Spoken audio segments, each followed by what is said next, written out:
आराम से आराम से आराम से आराम से आराम से आराम से आराम से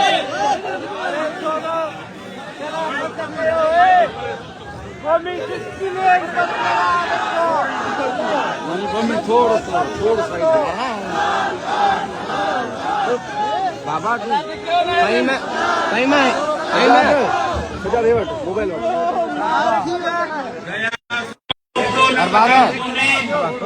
जमाने जोर लाता ऐसा थोड़े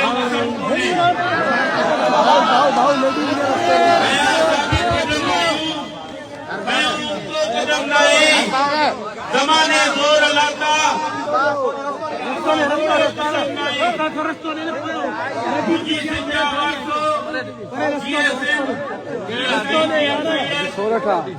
अभी सोरठ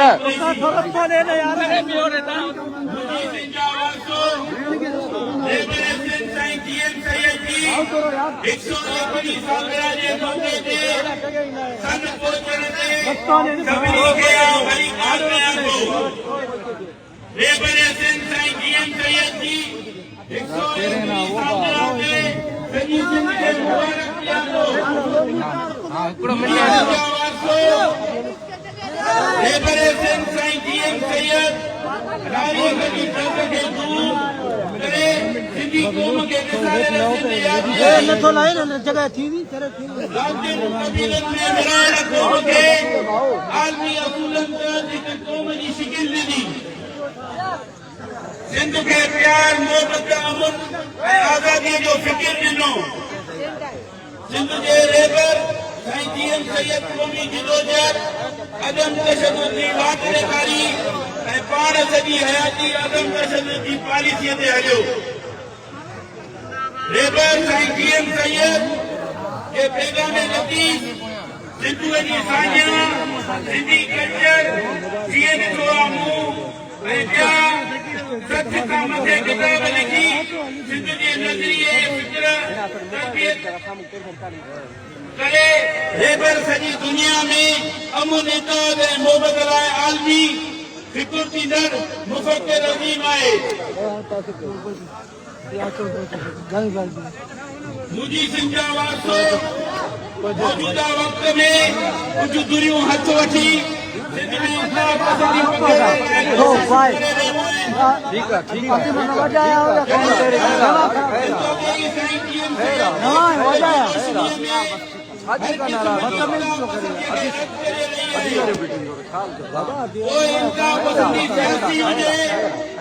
मज़हबी हुजे ज़ाती हुजे या कंहिं रंग जी शिकिल में हुजे छाकाणि त सिंध प्यार मोहबत अमन ऐं रवादारीअ जी सरज़मीन आहे जिते फितनो फसाद सिंध जी आलमनि ऐं दरवेशनि पंहिंजी तालीमात ज़रिए दूर कयो आहे मुंहिंजी सिंध जा वारसो रहबर सिंध साईं जीएम सैयद सिंध सां साज़िश जे घेरे साज़िशगिरी आहे सिंध जे समूरनि रसीदनि ते तेल कोयलो गैस ते वफ़ाक़ जे नाले में अॻुई पंजाब जो कब्ज़ो आहे पर हाणे सिंध जे जियाबे जो आख़िरी वसीलो सिंधू दरिया जिते कब्ज़े लाइ पंजाब ताक़त ऐं ॾाढ जे बुनियाद ते सिंधू दरिया मथां शक्तिनाल ठाहे रहियो आहे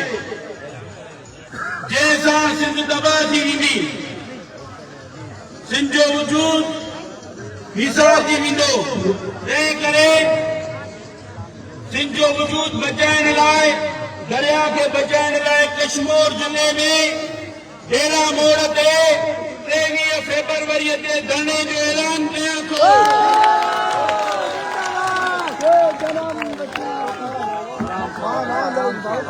शिरकत जी दावत ॾियां थो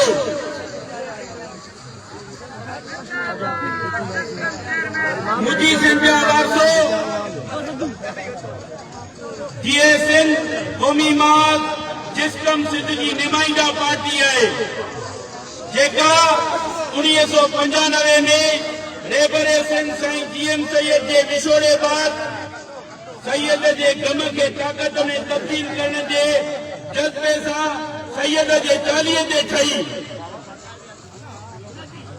जंहिंखे शहीद बशीर खान कुरैशी पंहिंजी लाज़वाल जिदोजहद सिंध जी क़ौमी पार्टी बणायो, जेका पार्टी लेबर सिंध जे फ़िक्र जे तर्जुमान ऐं शहीद बशीर खान कुरैशी जी अमानत आहे। उन पार्टीअ खिलाफ़ साज़िशूं सिंध खिलाफ़ साज़िशूं समझूं था। तंहिं करे पार्टीअ जे कारकुननि खे चवां थो त क़ौमी जज़्बे ऐं इश्क सां पाण खे हर वक़्तु जिदोजहद जे लाइ तयारु रखो। कंहिं बि इंतिशार जो हिसो न थियो। इंतिशार पखेड़ींदड़ हर माण्हूअ ते नज़र रखो। पाण में मोहबत ऐं इताद पैदा कयो। जॾहिं त 14 फेब्रुआरी ते मोहबतनि जे आलमी ॾींहं ते शहीद बशीर खान कुरैशी जी मज़ार ते वण ऐं ॿूटा लॻाए साणस मोहबत ऐं अक़ीदत जो इज़हार कयो वेंदो, जंहिं लाइ कारकुननि खे मोहबतुनि जे आलमी ॾींहं ते शहीद बशीर खान कुरैशी सां मोहबत जो ॾींहुं करे मल्हाइण जो ऐलान करियां थो।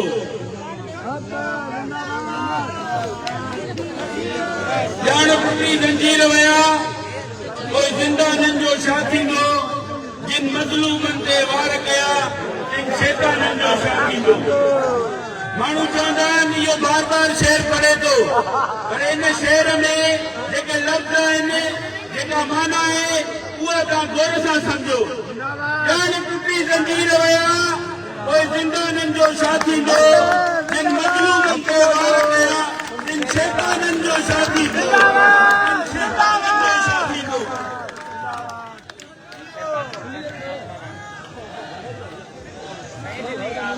2012 में जॾहिं शहीद बशीर खान कुरैशी असां खां जुदा थियो, उन ॾींहं खां वठी अॼु ॾींहं ताईं क़ौमी कारकुननि सां बीठो आहियां। पोइते न आहियां भॻो, भॼण वारनि मां न आहियां।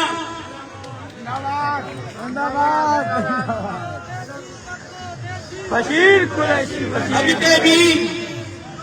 शहीद बशीर खान कुरैशी जी मां कंहिंखे ॻाल्हाइण नथो चाहियां। मां कंहिंखे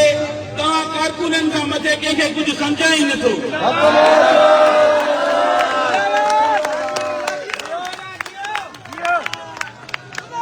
जनाब बशीर खान कुरैशी जी जेका जिदोजहद आहे, जेका क़ौम सां प्यार आहे, मोहबत आहे, उहा अॼु बि असांजी दिलनि में आहे त क़ौम कीअं शहीद बशीर खान कुरैशी सां प्यार करे थी ऐं मोहबत करे थी। ही जेके बि दोस्त कारकुन हिते गॾु थिया आहिनि, कंहिंखे को सां ईअं न चयो आहे त फलाणे खां पंहिंजे घरनि जो सामान खपाए पंहिंजे वॾनि खां ख़र्चू वठी करे हिते पंहिंजी मोहबत ऐं इश्क जो इज़हार करण आया आहिनि।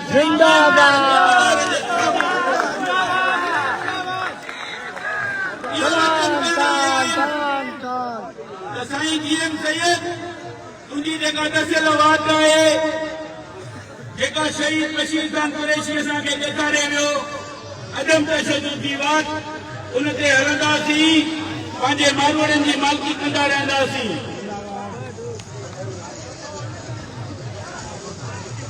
कॾहिं बि गाफ़िल न थींदासीं। कारकुननि खे चवां थो, तयारी वठो, तयारी वठो। 23 फेब्रुआरीअ खां पोइ हेड़ा मोड़ जे धरणे खां पोइ वरी ॿियो ऐलान कंदुमि। हिंदू दरिया जे मथां जेके कैनाल आहिनि, इन्हनि खे रद्द नथो कयो वञे, तेसि ताईं जिदोजहद जारी रहंदी। सिंधू दरिया असांजो आख़िरी जियापो बचो आहे। असां सभु कुझु क़ुर्बान करण जे लाइ तयारु आहियूं। असां अॼु हिते साईं GM सैयद जी मज़ार जे साम्हूं हिन अंगण ते इहो बि वचन करण आया आहियूं त हिन धरतीअ जे लाइ जेका बि मेरी अखि खजंदी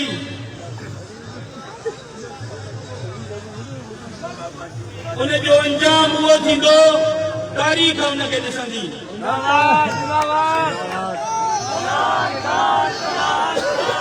वतन में बि असां बेवतन हक़ घुरूं था त कंध सां कपनि पंहिंजी धरती बि पंहिंजी न दिल न हारे वियो दिल करो पंधो आहे अञा भरो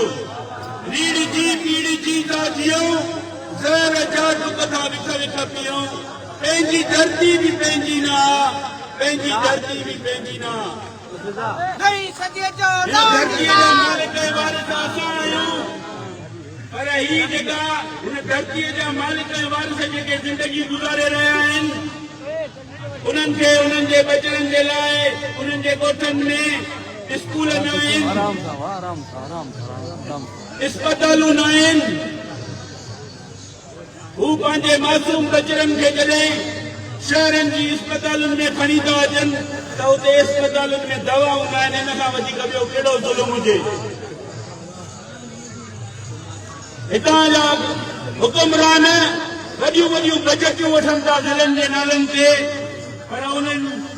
ज़िलनि ते तालुकनि ते उहे ख़र्च नथा कनि बाक़ी नाला त वॾा वॾा अथनि MLA ऐं MPA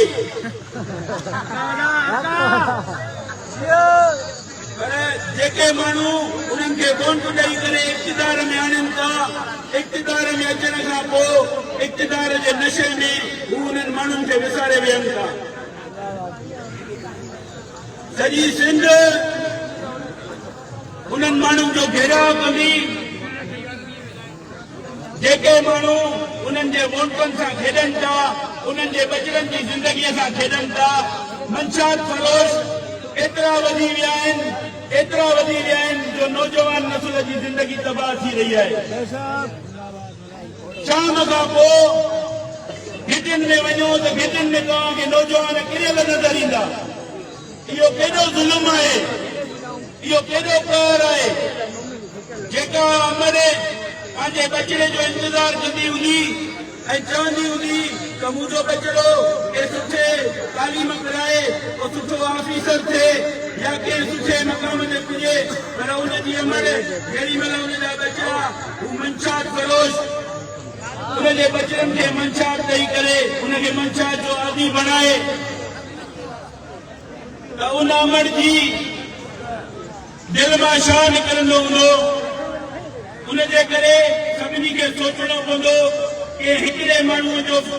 फर्ज़ न आहे तव्हां सभिनी ते फर्ज़ थो थिए त पंहिंजे पाड़े वारनि जो पंहिंजे घर वारनि जो सभिनी जो ख़्यालु कयो कंहिं सां को ॾाढ थो थिए त उते उन सां गॾु बीहो कंहिंसां को ज़ुल्म थो थिए त उते उन सां गॾु बीहो कंहिंसां को जबर थो थिए त उन सां उते ॿाह ॿेली थी करे उन सां उते गॾु बीहो कबीलाई जहिड़ा एतिरा नासूर आहिनि असांखे हिन धरतीअ जे मालिकनि खे ऐं वारसनि खे कबाइली जहिड़नि जे वर चाढ़े उन्हनि खे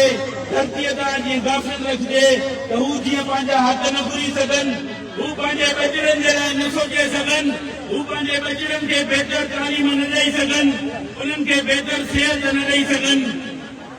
इन खां वधीक ॿियो कहिड़ो ज़ुल्म हुजे उनजे करे सभिनी माण्हुनि खे सोचणो पवंदो सभिनी खे गॾु थियणो पवंदो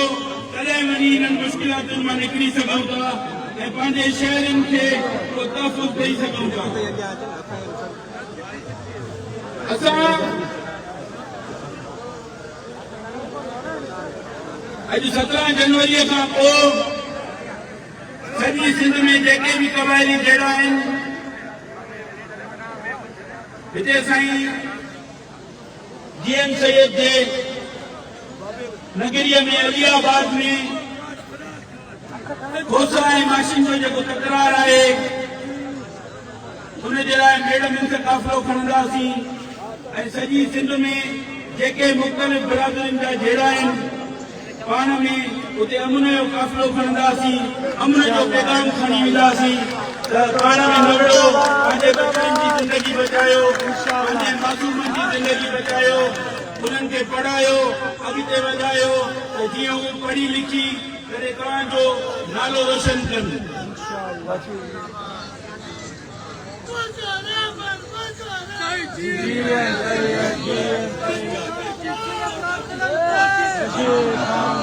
केॾो बि चाहे दुश्मन मुंहिंजो न सघंदो नक्शो समझो, किरंदो रहंदो रखो असांजो, चवंदो रहंदो GSN GSN GSN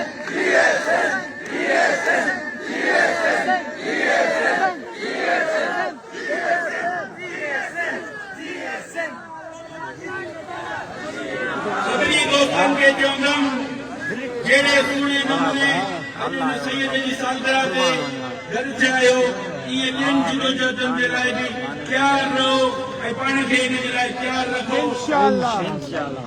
आख़िर में मां इएं चवंदुसि जे जीवन तो में सिंध न वो मुंहिंजी तोखां दूरी आहे, जीवन जीवन आहे छा जे जेल दर कॾहिं सूरी आहे।